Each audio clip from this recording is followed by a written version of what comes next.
Hi everyone and welcome back to the study of language, chapter 14, the second part. You remember in the first part we have discussed the difference between learning and acquisition, the acquisition barriers and the affective factors. We have discussed and raised certain questions about the nature of the barriers and the hinders, things that make the process of acquisition and learning something hard. Today, in the second part and the last part of chapter 14, we will discuss about the way learners can overcome these difficulties and acquisition or learning barriers. I'm still wondering, have you wondered about how methods can help you to be a more effective second language learner? How can such methods help you overcome the learning barriers discussed in the last lecture? Well, in this part of chapter 14, I have raised 9 questions. These 9 questions address 3 basic points. The basic point is, how can we overcome the learning difficulties through a focus on a method of teaching?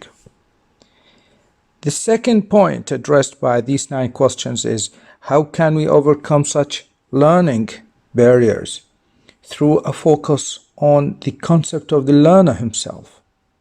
And the third point is by focusing on the concept of the communicative competence.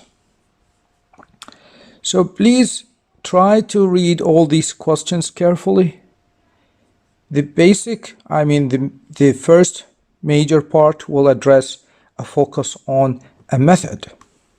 The first question, which reads like this: how many educational approaches and methods are there to foster or to sustain second language learning?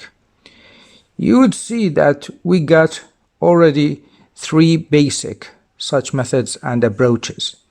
The first one, the well-known grammatical translation method, and the second one is the audiolingual method, and the third one is the communicative approaches.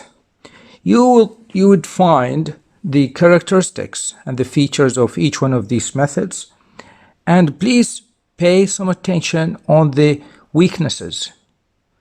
What is the weak point, or why this approach or this method has been criticized? I have focused on the weak points for each one of these methods. Then take care of question 2, which is about what kind of shift has been encouraged in the most fundamental change in the area of second language learning. There has been a shift in the area of second language learning, a shift from an interest in the textbook, in the teacher, to an interest in the learner and in the nature of the acquisition process. As for question 3, which discusses another difficulty in or might pop out in the learning process, which is the problem of transfer.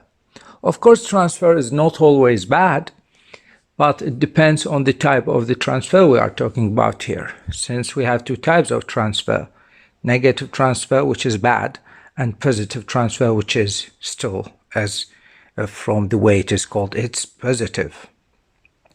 Remember, transfer means using sounds, expressions, or structures, or any feature. You take it from your first language or from your mother tongue, and you use it when you perform in the target language or in the second language.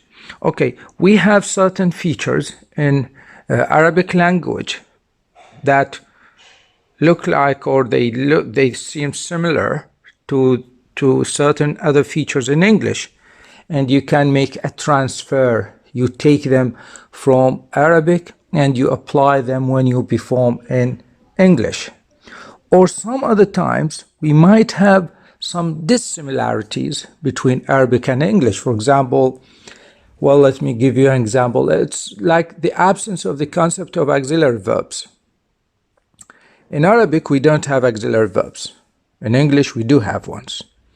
So it's very problematic for an Arab-speaking student or learner to understand the idea or the notion of having an auxiliary verb like is, or, okay? So through a focus, sometimes we need to understand these dissimilarities between the mother tongue and the target or the second language, because this will help the learner and the teacher both to specify the major areas of difficulty in the process of learning and teaching. So please take care of the positive transfer and the negative transfer. Then you will find a question which is related to another concept that play a very strategic part in second language learning, which is called the interlanguage. Sometimes within the process of learning and teaching, you will find yourself ending in a sort of a system of language. It is not exactly a language. Why? Because this system of language is composed of certain features and rules and structures, which some of them do exist in the target language or in the second language you want to learn, and some other ones, they are not there, but they belong to your mother tongue or the first language. So the interlanguage that's why it is called an in-between system. But remember, this in-between system should be just a means to an end. You don't have to stay at this in-between system. You have to move on. You have to have a progress further and further. Otherwise, if you stay within the limits and boundaries of this in-between system, this will end up, unfortunately, with a case which is called the fossilized interlanguage, which is something that might limit your L2 repertoire or L2 learning. This is what is meant by the interlanguage and the concept of fossilization. Then, to overcome the difficulties and the hardships in L2 learning, we need something else which is called motivation. We need two types of motivations, the instrumental motivation and the integrative motivation.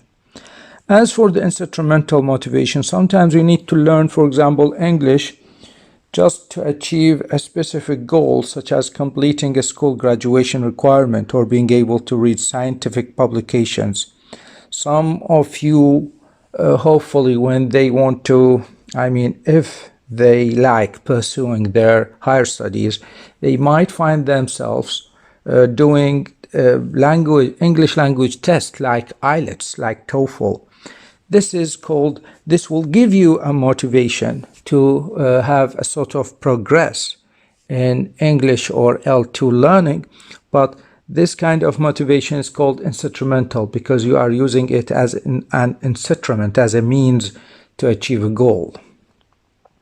Sometimes, no, you have an integrative motivation. Here, this motivation is about, the goal is different from the instrumental motivation. Here, you are motivated to learn the second language just to be part of the society. Maybe you are living in an English-speaking country and you want to just mingle with the members of the society. You want to be part of, or you want to be a member of that society, of this community. That's why you have to learn their own language to be a genuine member or an integrative member of this community. In this case, this motivation is called the integrative motivation. To achieve or to ease in the L2 learning, you need as well to do something else, which is related to the input. If you want to learn a second language, you should be exposed to a certain input instructions. Now you are exposed to my own input, which is my voice, this recording, and you got a lot of explanations about the way things might get easier in your English learning. Please read about the basic features of the idealist or the ideal input that you need to be exposed to while learning a second language. Take care of the foreigner talk, take care of the negotiated input, and then you will have what is called the communicative competence. What is meant by communicative competence? It is defined as the general ability to use language accurately. You take care of these three adverbs. Communicative competence is about your ability to use language. This means the L2, the second language, to use language, what? Accurately, this is first. Second, appropriately. And third, flexibly. These three adverbs tell you a lot about the types of the communicative competence you are expected to have if you want to be an effective L2 learner. The first one is called the grammatical competence. It's about grammar. The second one is sociolinguistic competence. Is just to have a good level of knowledge about using certain linguistic structures which are acceptable within the social norms of the community that's speaking the L2. The third one is called the strategic competence. Is when you want to use certain strategies. If you can't hit the target structure or the target expression, you can use some strategies to achieve your goal or to say what you want to say, but using certain other strategies other than the ones that you need to target. As for the last question in this part of chapter 14, which is related to applied linguistics, just have a quick and simple view of what is applied linguistics and why we need it to explain the complex nature of L2 learning. Thank you so much and take care, and remember, feel free to ask me whatever you like. Thanks so much and have a good day.